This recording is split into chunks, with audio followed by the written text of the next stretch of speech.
Pada hari Kamis 12 Januari 2023, di sebuah kontrakan sederhana di Bantar Gebang, seorang tetangga memulai harinya dengan rasa khawatir. Rumah yang biasanya ramai itu kini sunyi senyap, bahkan terlalu sunyi. Ia tidak tahu bahwa saat ia melangkah mendekati pintu itu, ia sedang berjalan menuju sebuah pemandangan yang mengerikan. Di dalamnya tergeletak 5 orang dalam kondisi tak sadarkan diri. Tanda yang paling ganjil, mulut mereka semua mengeluarkan busa. 3 di antaranya sudah tidak lagi bernyawa.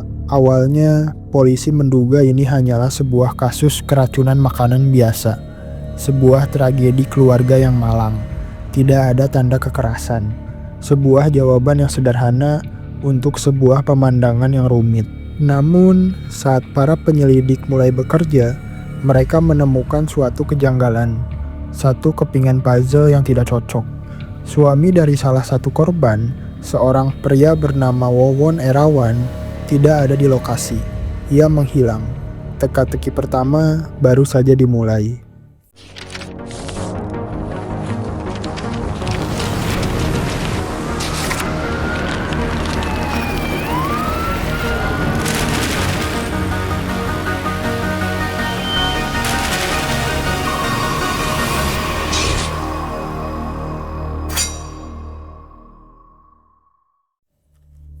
Pria itu adalah Acep.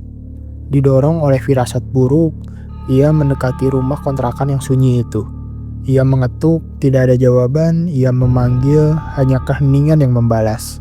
Akhirnya, dengan napas tertahan, ia mendorong pintu yang tak terkunci itu. Dan di sanalah sebuah pemandangan yang seharusnya tidak pernah dilihat oleh siapapun. 5 tubuh manusia tergeletak di lantai ruang tamu dan kamar. Tak bergerak, tak bersuara, dan di mulut mereka busa putih yang ganjil. Acep belum tahu nama-nama mereka. Ia belum tahu bahwa 3 di antara mereka, Ai Maimunah dan kedua anaknya, Ridwan dan Riswandi, sudah tak lagi bernyawa. Bagi polisi yang pertama kali tiba, kasus ini tampak tragis, namun sederhana. Tidak ada tanda kekerasan, tidak ada perlawanan, semua petunjuk mengarah pada satu kesimpulan logis. Keracunan makanan biasa, sebuah kasus yang akan segera ditutup. Sampai mereka masuk ke kamar belakang. Di samping tubuh ibunya yang tak bernyawa, seorang anak berusia 5 tahun, Neng Ayu, ditemukan. Lemah tapi masih sadarkan diri. Seorang penyintas, seorang yang selamat, seorang saksi bisu dari kengerian yang baru saja terjadi. Penemuan ini menghancurkan semua teori sederhana. Keracunan makanan biasa tidak akan meninggalkan satu saksi hidup. Ini bukanlah sebuah kecelakaan. Ini adalah sesuatu yang lain, sesuatu yang direncanakan. Dan tiba-tiba hilangnya sang suami, Wawon Erawan, bukan lagi sekedar kejanggalan. Ia kini menjadi tersangka utama. Teori awal polisi tentang keracunan makanan biasa kini harus dibuktikan. Tim investigasi kembali menyisir rumah kontrakan itu dengan lebih teliti, mengumpulkan setiap kepingan dari teka-teki tragis ini. Sisa nasi, bekas muntahan, 2 botol air mineral, dan satu barang bukti yang paling mencurigakan, sebuah cangkir berisi sisa kopi hitam pekat. Dan dari salah satu penyintas, si kecil Neng Ayu yang masih terguncang, datang sebuah konfirmasi singkat yang mengerikan. Kopi itulah minuman terakhir yang disajikan di rumah itu. Tiba-tiba, semua mata tertuju pada cangkir itu. Semua barang bukti, terutama cangkir kopi tersebut, segera dikirim ke laboratorium forensik. Para penyelidik belum tahu bahwa di dalam cairan hitam pekat itu, terdapat jawaban yang akan mengubah sebuah tragedi keluarga menjadi salah satu kasus paling mengerikan dalam sejarah kriminal modern Indonesia. Kecurigaan kini terkunci pada satu nama, Wawon Erawan. Fakta bahwa ia tidak menghadiri pemakaman istri dan anak-anak tirinya adalah sebuah tanda bahaya yang tidak bisa lagi diabaikan. Perburuan terhadap sang suami yang menghilang resmi dimulai. Tapi, titik balik sesungguhnya datang dari sebuah laboratorium forensik. Tim menguji sisa kopi yang ditemukan di TKP. Hasilnya keluar dan hasilnya mengubah segalanya. Di dalam kopi itu ditemukan aldicarb, sebuah pestisida yang sangat beracun, zat yang sama yang ditemukan di dalam tubuh para korban. Ini bukan lagi tragedi, ini bukan lagi kecelakaan, ini adalah penghilangan nyawa. Dan saat polisi kembali ke rumah kontrakan itu dengan pengetahuan baru ini, mereka menemukan bukti terakhir yang paling mengerikan. Di halaman belakang, sebuah lubang galian yang masih baru. Ukurannya 1 kali 2 meter, cukup besar untuk 3 jasad. Kasus ini bukan hanya kasus pembunuhan, ini adalah pembunuhan berencana. Perburuan itu tidak berlangsung lama. Hanya 1 minggu setelah penemuan di Bekasi, polisi menangkap 3 orang pria. Pertama, Wawon Erawan, sang suami yang menghilang. Kedua, Solihin alias Duloh. Dan yang ketiga, sebuah fakta yang paling mengejutkan, Dede Solehudin, salah satu korban yang selamat dari insiden keracunan itu. Di ruang interogasi, struktur dari mesin kejahatan ini mulai terbentuk. Wawon Erawan adalah sang dalang intelektual, Solihin alias Duloh, sang eksekutor lapangan, dan Dede, sang fasilitator, yang sengaja meminum racun dalam dosis kecil untuk menyamarkan perannya. Mereka adalah sebuah 3 serangkai maut, dan dari pengakuan mereka, motif dibalik semua ini akhirnya terungkap. Bukan hanya sekedar sakit hati, melainkan sebuah skema penipuan canggih yang telah berjalan selama bertahun-tahun, menjanjikan penggandaan uang dan kesuksesan kepada para tenaga kerja wanita di luar negeri. Namun, saat polisi menggali lebih dalam, mereka menemukan sebuah lapisan manipulasi yang tak terduga. Para korban, terutama para tenaga kerja wanita di luar negeri, tidak pernah mengirim uang mereka ke Wawon. Mereka mengirimkannya ke sosok fiktif yang maha kuasa bernama Aki Banyu. Sosok gaib yang menjanjikan kekayaan sekaligus memerintahkan hilangnya nyawa. Pertanyaan besarnya kini bergeser. Dari siapa pelakunya menjadi siapakah Aki Banyu? Saat polisi menyatukan kepingan teka-teki, satu nama terus muncul sebagai pusat dari segalanya. Wawon Erawan. Siapakah dia? Di mata para tetangganya, ia hanyalah seorang pria 60 tahun biasa. Tapi di balik topeng itu, Wawon menjalankan kehidupan ganda. Ia adalah Aki Banyu, seorang dukun fiktif ciptaannya sendiri. Dengan persona ini, ia menjanjikan kesuksesan dan penggandaan uang, sebuah tipu muslihat yang akan menjadi motif dari semua pertumpahan darah yang akan datang. Dan saat penyelidik menggali lebih dalam ke kehidupan pribadinya, mereka menemukan sebuah pola yang mengerikan. Wawon diketahui memiliki 6 orang istri. 3 ia ceraikan, 3 lainnya berakhir tragis di tangannya. Wiwin, Halimah, dan Ai Maimunah. Kengerian sesungguhnya belum berakhir. Setelah menghabisi nyawa Halimah, Wawon melakukan sesuatu yang tak terbayangkan.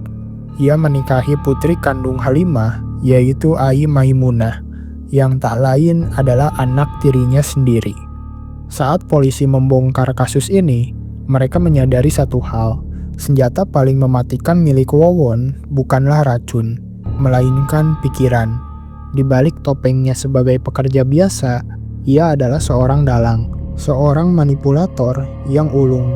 Dan untuk itu, ia menciptakan sesosok hantu bernama Aki Banyu, persona fiktif seorang dukun sakti yang ia gunakan untuk menjerat para korban dengan janji penggandaan uang. Tapi inilah lapisan manipulasi yang paling mengerikan. Wawon tidak hanya menipu para korbannya, ia juga menipu para komplotannya sendiri.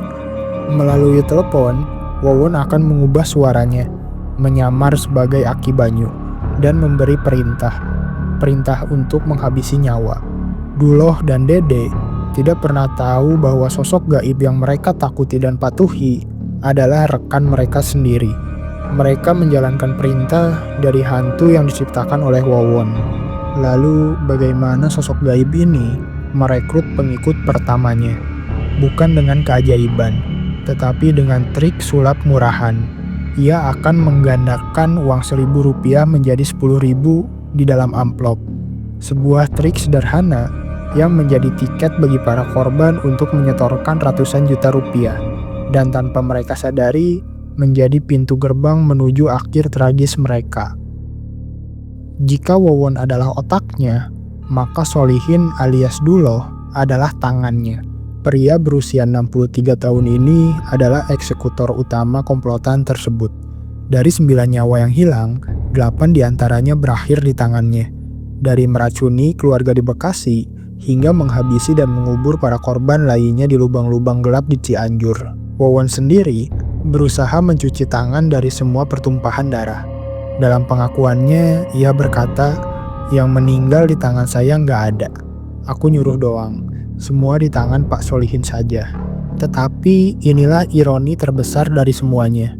Duloh, sang algojo yang ditakuti, ternyata juga adalah seorang korban. Pria yang dikenal sebagai orang pintar di lingkungannya ini patuh menjalankan perintah karena ia percaya pada sosok gaib Aki Banyu yang menjanjikan kekayaan. Hingga hari ia ditangkap, Duloh tidak pernah sadar bahwa suara agung Aki Banyu yang memberinya perintah melalui telepon tak lain adalah suara Wawon, rekannya sendiri. Anggota ketiga dari 3 serangkai maut ini adalah Dede Solehudin. Awalnya perannya tampak sederhana. Ia adalah sang akuntan. Ia yang menerima kiriman uang dari para TKW, mengelola ratusan juta rupiah yang mengalir masuk ke dalam mesin penipuan mereka. Tetapi di Bantar Gebang, perannya berubah. Dari sekedar menghitung uang, menjadi ikut meracik akhir dari kehidupan. Rekonstruksi menunjukkan dialah yang membeli kopi hitam. Dialah yang membantu Duloh menyeduh 4 gelas racikan maut yang telah dicampur racun. Tangannya kini ikut terlibat langsung. Namun, siasat Dede yang paling licik baru akan dia mainkan. Untuk mengelabui polisi dan menutupi jejaknya, ia melakukan sesuatu yang tak terpikirkan. Ia sengaja ikut meminum kopi beracun itu. Dalam dosis yang ia perhitungkan tidak akan fatal. Sebuah pertaruhan dengan nyawa demi sebuah kebohongan. Ia selamat. Dan di ruang sidang, kebohongan itu akhirnya runtuh.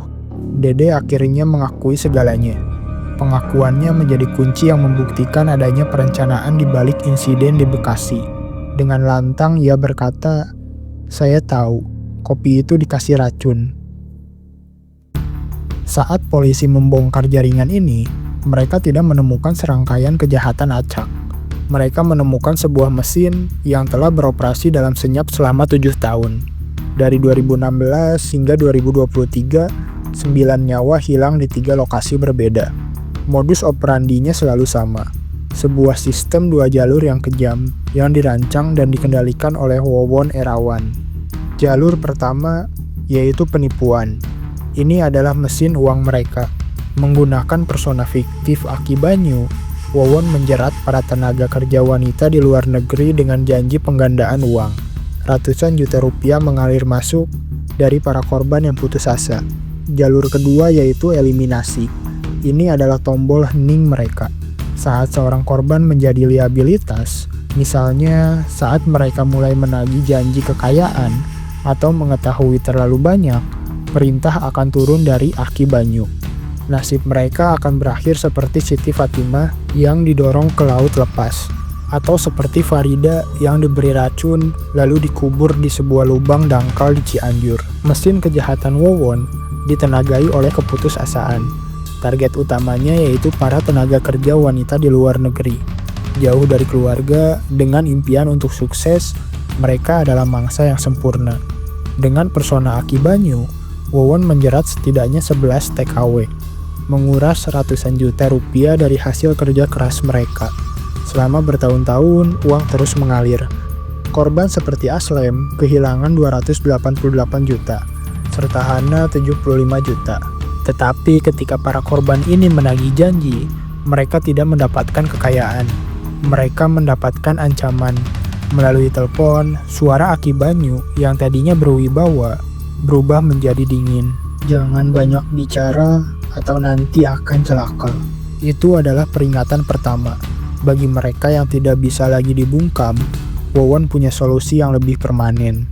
Seperti Siti Fatimah yang didorong ke laut lepas, dan Farida yang diberi racun lalu dikubur di sebuah lubang dangkal. Bagi Wawon, ini adalah bisnis.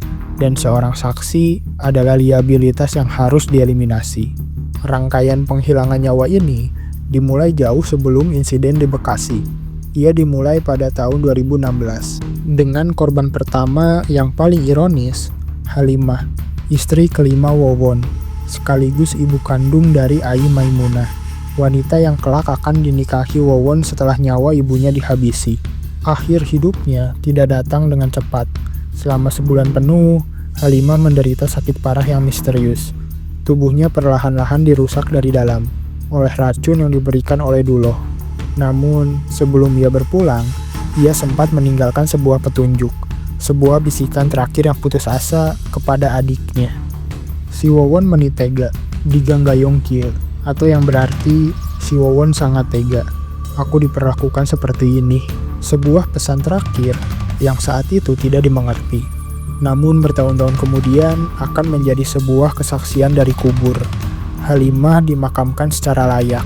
Tidak ada orang yang curiga bahwa ia adalah korban pertama dari sebuah mesin penghilangan nyawa yang baru saja dinyalakan. Gelombang penghilangan nyawa berikutnya dimulai pada tahun 2021. Mesin penipuan Aki Banyu mulai goyah. Seorang TKW bernama Siti Fatimah mulai menagih janji kekayaan yang tak kunjung datang. Ia telah berubah dari sumber pendapatan menjadi sebuah ancaman. Bagi Wawon, hanya ada satu solusi untuk ancaman seperti itu. Perintah turun dari Aki Banyu. Tapi kali ini metodenya berbeda. Tidak ada racun. Siti Fatimah dibawa ke perairan lepas pantai di dekat Surabaya, lalu didorong ke laut lepas. Jasadnya kemudian ditemukan terdampar di pantai Garut.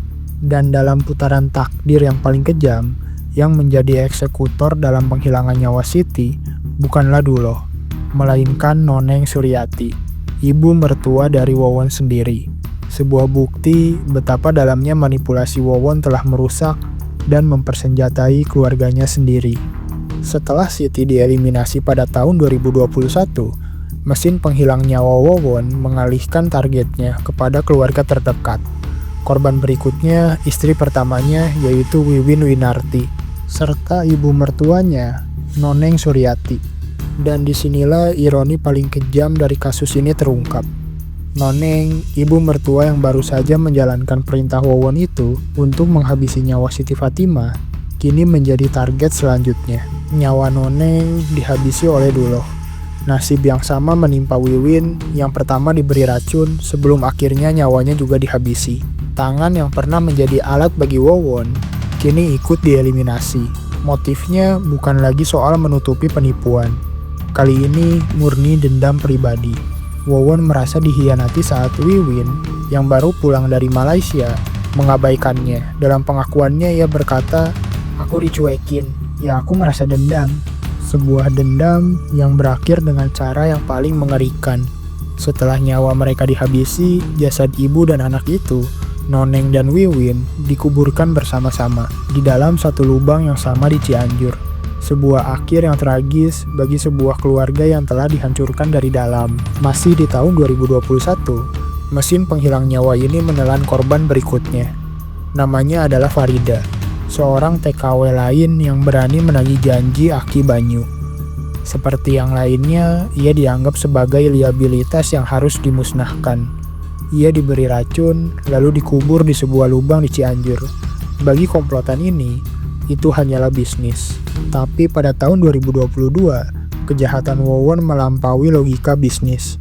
Ia melintasi batas kekejaman yang tak terbayangkan. Ia memerintahkan agar nyawa darah dagingnya sendiri dihabisi, yaitu Bayu Erawan, putranya yang baru berusia 2 tahun.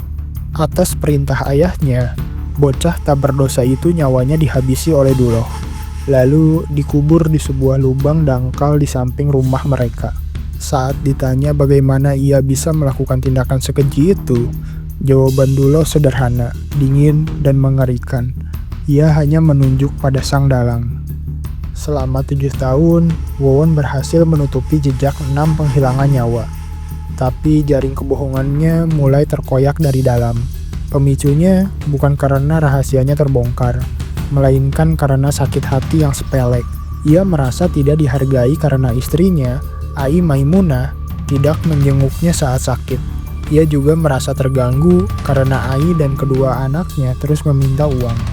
Bagi Wowon, gangguan ini hanya punya satu solusi. Pada 25 Desember 2022, ia memanggil Duloh dan Dede. Perintah dari Aki Banyu turun untuk terakhir kalinya. Habisi keluarganya di Bekasi. Perencanaan dimulai dengan dingin. Sebuah rumah kontrakan disewa dan di halaman belakangnya mereka menggali sebuah lubang kuburan untuk 3 orang yang bahkan belum mereka habisi nyawanya. Pada 8 Januari, Wowon membawa keluarganya ke rumah kontrakan itu, mengantar mereka ke rumah jagal yang telah ia siapkan. 4 hari kemudian, 3 nyawa hilang karena secangkir kopi yang dicampur racun. 3 nyawa sebagai bayaran untuk sakit hati dan beberapa permintaan uang. Rencana Wowon untuk mengakhiri segalanya hampir berhasil.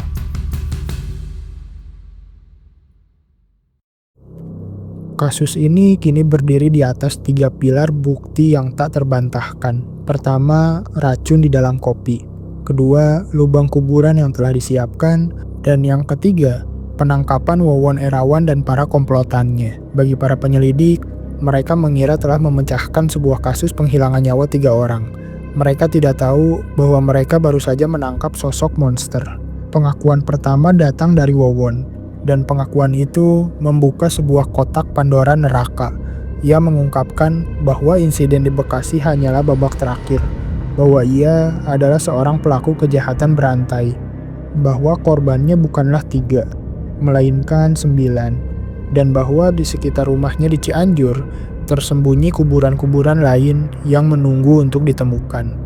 Berbekal pengakuan dari Wowon, pada 20 Januari, polisi bergerak ke Cianjur, basis operasional dari mesin penghilangan nyawa ini. Mereka tidak tahu apa yang akan mereka temukan. Mereka hanya mengikuti sebuah peta yang digambar oleh sang pelaku sendiri. Horor yang mereka temukan di sana melampaui imajinasi terburuk mereka. 3 lubang berisi 4 kerangka manusia. Lubang pertama berisi kerangka mungil dari Bayu Erawan, sang balita berusia 2 tahun. Dihabisi atas perintah ayahnya sendiri, dikuburkan di samping rumahnya.